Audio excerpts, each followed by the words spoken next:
तो दोस्तों आज मैं आ चुकी हूँ हेयर कट करवाने के लिए। और आप सोच रहे होंगे कि मैं हेयर कट करवाने का वीडियो क्यों बना रही हूँ, लेकिन स्वीडन में जो है वो बहुत ही ज़्यादा हेयर सैलून्स है, हद से ज़्यादा, जितने एक शहर में होने चाहिए उससे बहुत ज़्यादा। क्योंकि यहाँ पे लोग बहुत ज़्यादा तैयार होते हैं, उन्हें बहुत ज़्यादा बन ठन के रहने का शौक है। यहाँ पे बहुत अच्छे कपड़े पहनेंगे, बहुत अच्छे बाल कटवाएंगे और बहुत अच्छा मेकअप वगैरह करेंगे। यहाँ आप रास्ते में किसी दिन कहीं चले जाए ना, ऐसे ही आम दिन पे, तो आप लोगों को देखेंगे तैयार होते तो आपको लगेगा कि कोई फैशन शो चल रहा है, लेकिन लोग रोज ऐसे तैयार होते हैं। तो शायद इसी वजह से यहाँ पे इतने सैलून्स भी हैं। तो मैंने सोचा कि मैं पहली बार स्टॉकहोम में अपना हेयर कट करवा रही हूँ, तो क्यों ना मैं एक्सपीरियंस आप लोगों के साथ भी शेयर करूँ और बताऊँ आपको कि यहाँ के सैलून्स कैसे हैं, रेट्स क्या होते हैं, एक्सपीरियंस कैसा है। ज़्यादातर लड़कियों को जो है अपने बालों से बहुत ज़्यादा प्यार होता है, तो मुझे भी है। और इसीलिए जब आप किसी नई जगह से बाल कटवाते हो तो आप ज़रा सा हिचकिचाते हो कि पता नहीं मेरे बाल ख़राब तो नहीं हो जाएंगे, कैसे काटेंगे, ठीक से होंगे कि नहीं। अब वैसे तो यहाँ कमाल के हेयर स्टाइलिस्ट हैं, तो ऐसी तो कोई दिक्कत नहीं होगी, लेकिन ख्याल ज़रूर आता है। और इस बार मैंने सोचा है कि मैं अपने बालों को बहुत छोटा करवाऊंगी, क्योंकि काफ़ी सालों से मेरे बाल इतने ही बड़े हैं। और यहाँ जो है अब समर को बाय बाय बोलने का वक्त आ गया है, और अब जो है विंटर्स का मौसम आ रहा है, विंटर आ रही है। तो विंटर में जो है लंबे बालों को यहाँ रखना बहुत मुश्किल है, क्योंकि बहुत खतरनाक विंटर होती है और बहुत ज़्यादा ठंड लगती है, विंडी बहुत होता है। तो इसीलिए जो है वो बड़े बाल बहुत ज़्यादा मुश्किल होते हैं मेंटेन करना। तो मैंने कहा चलो छोटे करवा देते हैं, देखते हैं कि कैसा एक्सपीरियंस है, क्या है। और बस तो चलिए सैलून के अंदर चलते हैं। स्वीडन में लोग टाइम के बहुत ज़्यादा पक्के होते हैं। मैं 1 साल से यहाँ रह रही हूँ, तो ये बात मुझे पता तो थी, और मैं हमेशा कोशिश करती थी कहीं भी समय से पहुँचूँ। तो आज मेरा 10 बजे का अपॉइंटमेंट था और मैं 10 बजे पहुँच गई थी, लेकिन मुझे नहीं पता था कि सैलून में भी इतना स्ट्रिक्ट होता है। तो मैं 10 बजे पहुँच तो गई थी, लेकिन क्योंकि मैं यहाँ पहली बार आई थी तो मुझे सैलून ढूंढने में थोड़ा सा समय लग गया, और मैं सैलून के अंदर कुछ 6 से 7 मिनट लेट पहुँची, 10-7 पे पहुँची थी मैं। तो उन्होंने मुझे अंदर लेने से मना कर दिया। उन्होंने कहा कि आप लेट आए हो तो अभी आप वापस दूसरा अपॉइंटमेंट लीजिए, क्योंकि आपको हम अभी ले लेंगे तो आपके बाद का जो अपॉइंटमेंट है उनको देर हो जाएगी, वो ओवरलैप हो जाएगा। तो उन्होंने मना किया कि अभी नहीं लेंगे। मैंने कहा ठीक है, आप दूसरा अपॉइंटमेंट दीजिए। तो उन्होंने मुझे 1 बजे का अपॉइंटमेंट दिया। लेकिन आप देखिए कितने ज़्यादा पक्के होते हैं सैलून तक में टाइम के। और इंडियंस के बारे में यहाँ पे और बाहर के देशों में एक इमेज है कि इंडियंस बहुत लेट आते हैं, हमेशा लेट होते हैं, जो कि सही बात भी है। हम इंडियंस हर जगह 10-15 मिनट, आधा घंटा लेट पहुँचते हैं और चलता भी है कि हाँ हो गए लेट। तो इंडिया में ये चलता है, लेकिन बाहर ये बिल्कुल नहीं चलता। तो मैं ध्यान तो रखती थी इस बात का, लेकिन कभी कभार हो जाता है। लेकिन यहाँ पे जो है वो बहुत ज़्यादा पक्के टाइम के हैं, तो हमें इसका ध्यान भी देना चाहिए। किसी के समय की हमें इज्जत तो करनी ही चाहिए। तो अच्छी बात है, ये हम भी सीखेंगे। तो ये है सैलून जिसमें मैं जा रही हूँ, और ये बहुत ज़्यादा बड़ा सैलून है। सैलून के अंदर जाते से ही बहुत सारी चीज़ें रखी हुई हैं, बहुत सारे प्रोडक्ट्स हैं, जैसे कि शैम्पू, कंडीशनर्स, हेयर कलर वगैरह के प्रोडक्ट्स हैं, परफ्यूम्स हैं, मेकअप का सामान है, सब कुछ है यहाँ पे। और यहाँ पे अलग अलग सेक्शंस बनाए गए हैं अलग अलग चीज़ों के। आईब्रोज के लिए अलग सेक्शन है, और नेल्स बनवाने के लिए अलग सेक्शन है, फेस को लेके जो चीज़ें हैं उसके लिए अलग सेक्शन है, मेकअप वगैरह करवाना है तो उसका अलग सेक्शन है। और ये जो रूम्स हैं वो ट्रीटमेंट रूम्स है। तो यहाँ पे जो है कई सारी ट्रीटमेंट्स होती हैं फेस वगैरह को लेके, और दूसरी सारी ट्रीटमेंट्स। ये वाला जो एरिया है वो पेडिक्योर वगैरह के लिए है। इस तरफ जो है वो हेयर का एरिया है, तो यहाँ पे hair cutting, hair styling, hair colour वगैरह का काम होता है। और यहाँ पे जो है एक वेटिंग एरिया बनाया हुआ है, साथ ही में जो है कॉफी बार है। तो आप जब तक वेट करते हो तब आप यहाँ से चाय, कॉफी जो भी चाहिए ले सकते हो, जो कि फ्री ऑफ कॉस्ट होता है, आपकी सर्विस में इंक्लूडेड होता है। यहाँ पे जो है कोट्स वगैरह लटकाने के लिए एक सेक्शन भी है।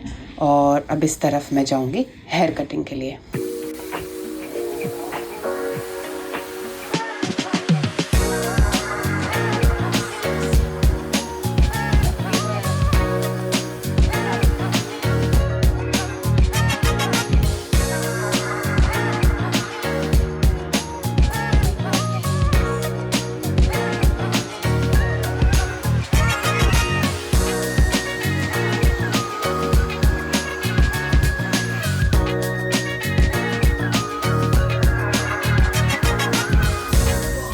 तो मेरा हेयर कट हो चुका है।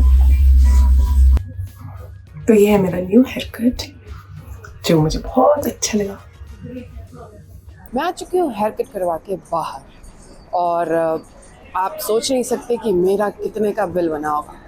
हेयर कट का मेरा बिल बना 9,000 रुपये का, मात्र हेयर कट करवाने के 9,000 रुपये। और ये कोई हाई फाई जगह नहीं थी, ये स्टॉकहोम के हिसाब से बहुत ही ज़्यादा एवरेज नॉर्मल जगह थी। तो अगर आप स्टॉकहोम सिटी में हैं और अगर आप हेयर कट करवाते हैं तो इतना तो लग ही जाता है। अगर आप इससे भी अच्छी जगह जाते हैं स्टॉकहोम सिटी में तो 12-13 हज़ार, 15-17 हज़ार भी हो सकते हैं। और स्टॉकहोम सिटी के बाहर आप कहीं जाते हैं, थोड़ा सा दूर चले जाएंगे तो कोई लोकल शॉप्स वगैरह भी मिल जाएंगी जहाँ पे आपको इससे थोड़ा कम मिल सकता है। इंडिया जितना कम तो नहीं, लेकिन जैसे आपको 5,000 के लगभग मिल सकता है। लेकिन स्टॉकहोम सिटी में तो 8-9 हज़ार नॉर्मल ही है। और हेयर कट के अलावा की बात करें, जैसे आप अगर आईब्रोज बनवाते हैं तो 2,000 रुपये हैं आईब्रोज के। हाथ और पाँव में वैक्सिंग करवाते हैं तो 15,000 रुपये लग सकते हैं। और यहाँ पे जो है वो बाल कलर करवाने के 20,000 से शुरू हो रहे थे और 25-30 हज़ार तक जा रहे थे। तो यहाँ के यही रेट्स हैं। और यहाँ पे लेंथ वाइज भी होता है, अगर आपके बाल की लेंथ थोड़ी ज़्यादा है तो थोड़े ज़्यादा लग सकते हैं, आपके बाल की लेंथ थोड़ी कम है तो थोड़े से कम लग सकते हैं। और बच्चों और आदमियों के बाल कटाने के हल्के से कम रहते हैं इससे। इसके अलावा अगर आप स्टूडेंट हैं या फिर सीनियर सिटीजन हैं तो आईडी दिखाने पे कहीं कहीं पे डिस्काउंट भी मिल जाता है। और डिफरेंस की बात करें इंडिया और यहाँ पे, तो वैसे बाल काटने की प्रोसेस में कोई डिफरेंस नहीं था, वो तो सेम ही था। लेकिन सर्विस और फैसिलिटीज़ यहाँ पे कमाल की थी, बहुत ज़्यादा अच्छी सर्विस थी। छोटी छोटी चीज़ें थी, जैसे बहुत वेटिंग एरिया बहुत सही बनाया हुआ था और कॉफ़ी वगैरह के लिए भी अच्छे से बनाया हुआ था। वॉशरूम्स वगैरह बहुत अच्छे थे और स्टाफ बहुत ज़्यादा ही फ्रेंडली था। इस तरह से बहुत सारी चीज़ें थी। इसके अलावा जो है डिफरेंस में बात करें तो जैसे जो हेयर स्टाइलिस्ट थी वो बहुत ज़्यादा फ्रेंडली थी और उन्हें बहुत नॉलेज था, बहुत एक्सपीरियंस था। वो यूएस यूके वगैरह में भी काम करके आई हुई थी। और पूरा 1 घंटा जो मेरा सेशन था उस वक्त उन्होंने मुझसे बहुत सारी बातें की, तो वो डिफरेंस था। और इसके अलावा एक और डिफरेंस ये है कि इंडिया में आप जब सैलून में जाते हैं तो आपको बहुत सारी चीज़ें बेचते हैं, बहुत प्रमोशन मार्केटिंग की जाती है, खास करके मुंबई में, कि आप बाल कटवाने गए हैं लेकिन वो आपको ज़बरदस्ती बोलेंगे कि आप फेशियल करवा लो, आप ये मसाज करवा लो, आप फलाना करवा लो।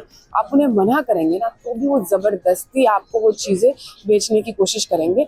और कई सारी बार वो क्या करते हैं कि आपको जैसे आप सैलून में जाते हो फ्रेश फील करने, अच्छा फील करने, लेकिन आपको वो इतना ख़राब फील करवा देते हैं कि आपकी स्किन ख़राब है, आपके बाल ख़राब है, आप ये कर लो वो कर लो ताकि हम उनके सर्विसेज ले लें, जो कि मुझे बहुत ज़्यादा इरिटेटिंग लगता था। और यहाँ पे ये बिल्कुल भी नहीं था, इस सैलून में तो नहीं था, लेकिन मैंने अपने दोस्तों से भी बात की और यहाँ ये सब होता ही नहीं है कि आपको ज़बरदस्ती मार्केटिंग करके कुछ खरीदवाएंगे। इनफैक्ट इन्होंने तो मुझसे किसी तरह की मार्केटिंग तो नहीं ही की, लेकिन इन्होंने मुझसे ये तक कहा कि आप कभी अपने बालों को कलर मत करवाना, आपके बाल बहुत अच्छे हैं, रंग भी अच्छा है तो आपके बाल खराब हो जाएंगे। इस तरह से अच्छी अच्छी टिप्स दी, जबकि उनका खुद का सैलून है। तो ये चीज़ इंडिया में भी हो जानी चाहिए। और बस यही डिफरेंस थे। और इसके अलावा अगर आपको बाल काटना आता है, सैलून वगैरह का काम आता है, तो बिना सोचे समझे बोरिया बिस्तरा बांध के आप यहाँ आ जाइए, आप करोड़पति बन जाएंगे। क्योंकि आपने देखा यहाँ के सैलून के रेट्स इंडिया से कम 10 गुना ज़्यादा हैं। तो बस आज का वीडियो यही था। कैसा लगा ये वीडियो आप मुझे कमेंट्स करके ज़रूर बताइएगा। और वीडियो अच्छा लगा है तो लाइक शेयर कमेंट सब्सक्राइब कर देना। मिलेंगे फिर अगले वीडियो में, तब तक के लिए बाय बाय।